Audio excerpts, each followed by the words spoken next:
artificial mounds, so little elevations in the ground, surrounded with a ditch. Very simple definition, but what were they used for? Engines. What was their purpose? That's a little bit less clear. Some of them, including Stonehenge, were used as burial grounds, as cemeteries. Many of them, if not most of them, if not all of them, were used for some kind of ceremonies. What were these ceremonies really about? No one really knows for certain. Inside the circular mound of Stonehenge, around the circular mound of Stonehenge, circular holes were found, and they are known as Aubrey holes, after Sir John Aubrey, who was an archaeologist who worked at Stonehenge in the 17th century. Inside those Aubrey holes, human cremations were found. Were those sacrifices or just burials? No one really knows for sure. In the ditch surrounding the circular mound, deer antlers were found. Were those sacrifices or just tools used to dig up the ditch and then discarded as the ditch itself?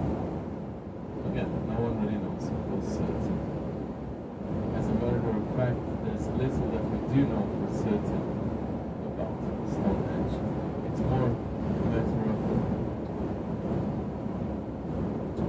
different theories and speculations rather than hard evidence. The true meaning of Stonehenge might not have yet been revealed. However, those deer antlers provided the archaeologists with organic material which allowed them to put an approximate date to the first building phase of Stonehenge, and that is 3100 BC. In other words, in its first building phase, Stonehenge is more than 5,000 years old. The second building phase of Stonehenge falls around 2500 BC, and that's roughly contemporary with the Great Pyramids of Egypt. That's when the stones arrive in Stonehenge. You have two groups of stones. In Stonehenge you have bigger and heavier sarcens, which measure up to 7 meters and weigh up to 35 tons, and they were quarried from a place called Marlborough Downs, which is around 40 kilometers away from Stonehenge. The second group of stones, they are known as blue stones, and are much smaller and lighter. They weigh up to 3 to 4 tons only. I say only, but that's still 3,000 kilograms if you need to transport them. Especially when that is from 240 kilometers away from Stonehenge.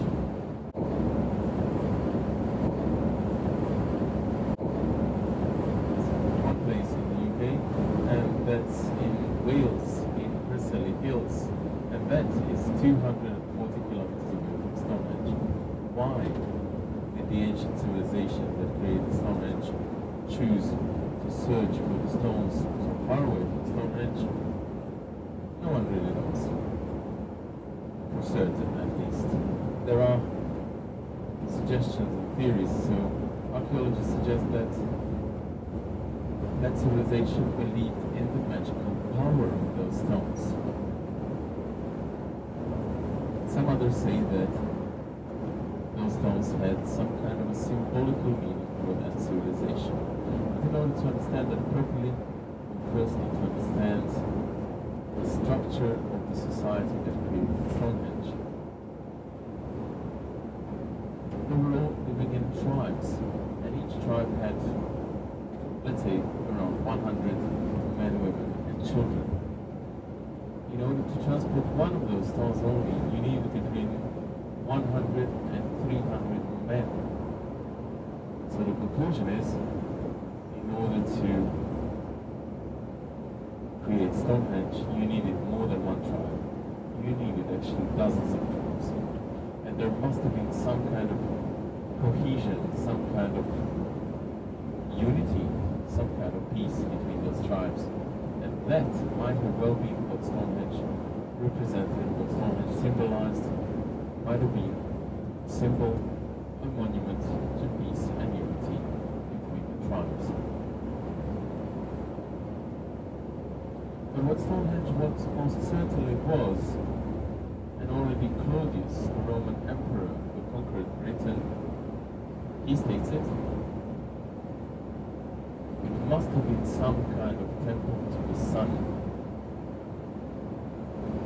It's not a pure coincidence that the stones that create Stonehenge are aligned in such a way as to mark the sunrise of the summer solstice and the sunset of the winter solstice. There is another henge some 4 to 5 kilometers away from Stonehenge, and it is known as Woodhenge. Obviously not made of stones but of timber pillars. Woodhenge also marks the solstices just in a completely opposite way to Stonehenge. So it marks the sunrise of the winter solstice and the sunset of the summer solstice. Woodhenge and Stonehenge were connected, and that's a fairly recent discovery. Some 5 years ago they discovered that the two are connected, but there is a processional path leading from Woodhenge to the river Avon, and then from the river Avon to Stonehenge. There must have been some kind of ritual going on between the two. Again, what exactly was that ritual about? No one is really certain. Theories exist, of course. One of these theories is that Woodhenge, because it was made of organic material, would have been a temple to the living, and Stonehenge, in contrast, made of inorganic material, would have been a temple to the dead. It seems a little bit too far-fetched, if I may say, when you hear it like this, but you have to take into consideration the fact that Woodhenge was actually constructed very close to the place where the builders of Stonehenge actually lived, and we know that. That place today is called Durrington.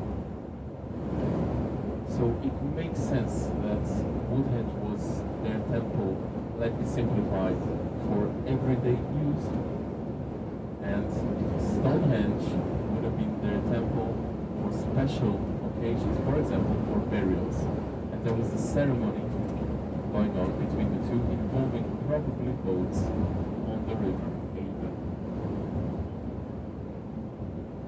Many possible purposes, many theories, many possible purposes of Stonehenge and Woodhenge. Burial ground,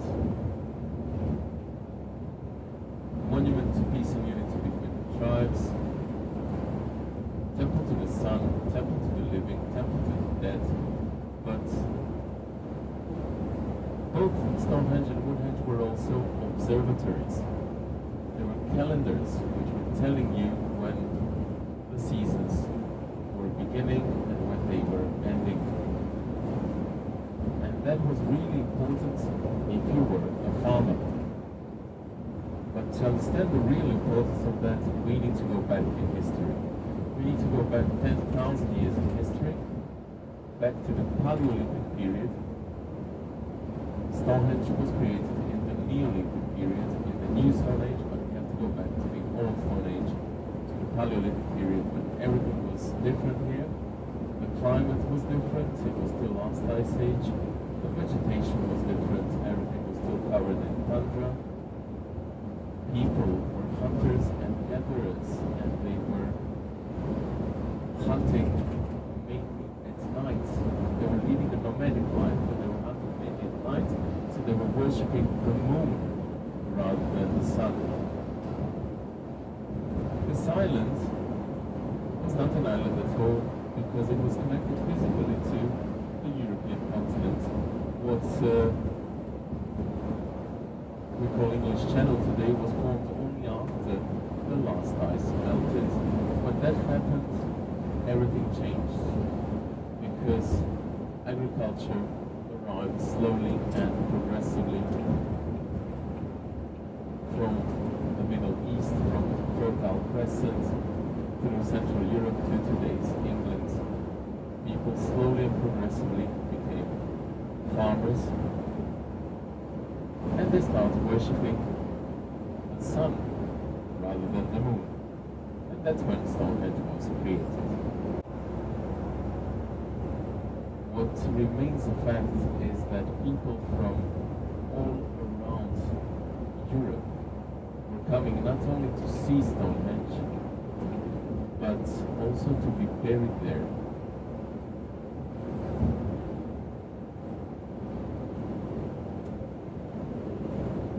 We know that because many tomb chambers were preserved. They are called barrows. They are made of stone on the inside, but they are covered in earth, so they look like little hills around Stonehenge. And in those barrows, human skeletons were found, all facing Stonehenge. With those skeletons, precious materials were buried for the afterlife of those people. Those were important people, chieftains of tribes, priests, and precious materials were buried with them, including pottery, jewelry, and weapons. And those objects can be traced to different cultures all around Europe. So Stonehenge had a great importance for many people all around Europe. Why? That remains a little bit of a mystery. London Bridge, for example, today is a 20th century structure, not particularly interesting. The bridge in London that you all want to see is Tower Bridge, of course, a Victorian structure, but the London Bridge was also a Victorian structure. It was just dismantled and sold to Arizona in the United States. And that's why you have the nursery where the London Bridge is falling now. And that might have had happened to Stonehenge as well, but people say that Cecil Chubb deliberately bought it to prevent that from happening. Some other people say that he bought it as a present for his wife, Mary, in which case she must not have been very pleased. She must have said something in the lines of, Cecil, if you wanted to buy me some rocks, you should have bought me some diamonds. Not this worthless pile of rocks in the middle of nowhere. Whatever may be the case, Cecil and Mary Chubb, only 3 years after buying Stonehenge at that auction, they decided to give it away, to donate it to the British nation. And they celebrated 100th anniversary of the bequest of the donation of Stonehenge to the nation last year, end of October. It's practically a little town, it's not just a camp. Here you have 2 schools now, you have shops, restaurants, doctor, church, pub. So it's practically becoming a little town. And they're still building and building. It's not the prettiest place on this earth, I would say, but it's interesting, and it gets us faster to Stonehenge.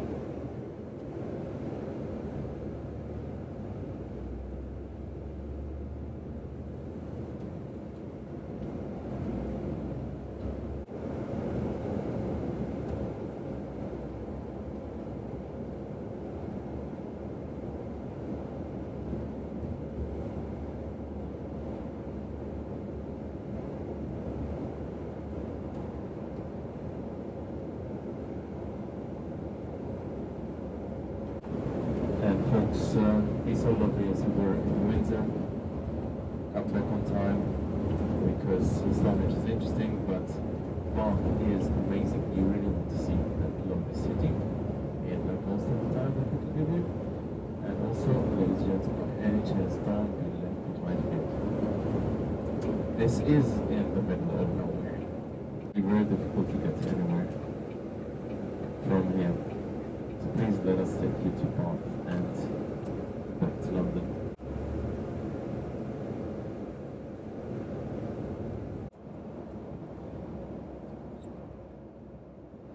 So on the left you can see the coach park. That's where we will be parked. That's where you will find us.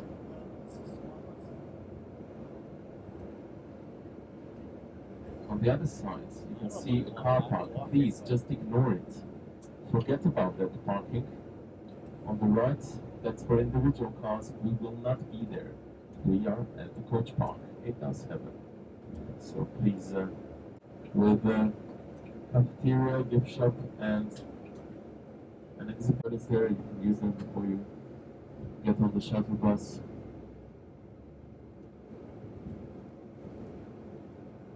Just don't waste too much time, because right now it seems quite calm, but that might change any moment. So right now I didn't see any queues there, which is good,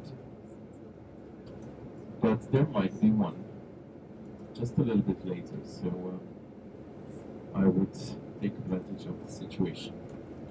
Go first and see the snows. That would be my suggestion, definitely, because otherwise there might be. The meeting time will be 2:30 gents. 2:30. 2:35 we'll proceed towards Bath.